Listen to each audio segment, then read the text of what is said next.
来关心台北市的宁夏夜市啊，伫昨昏开始分流做生理啊，有1/4的大头啊恢复营业。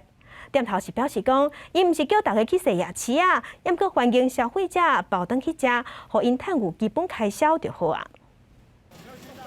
各单杀出来，准备要来摆档。虽讲台北市无禁止商业活动，但是有部分夜市也是自主停业。台北市长郭文铁讲，台北市为29开始，除了南艋舺地区的夜市以外，其他夜市会使豆豆开始重新营业。以宁夏夜市为例，因大概有180档，经过调查了后，大约有80档想要恢复营业，就决定用档徛好、上好来分流。一摆敢若有总数1/4的档，符合台北市政府的建议。那我们是采单侧单号只能营业哈，所以呼吁这个消费者哈，如果是一个家庭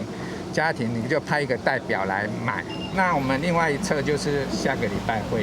会做一个哈，可是如果说中央或是政府随时觉得疫情情况会长严峻的时候，是可以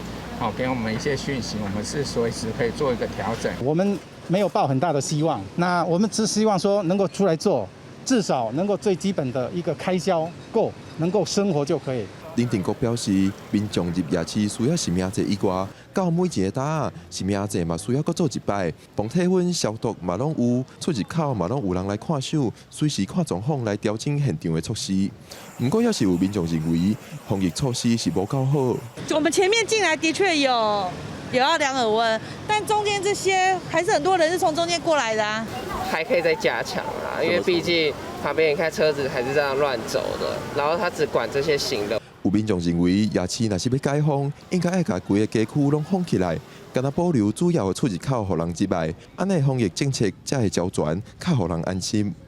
记者郭碧君、郑派文台北报道。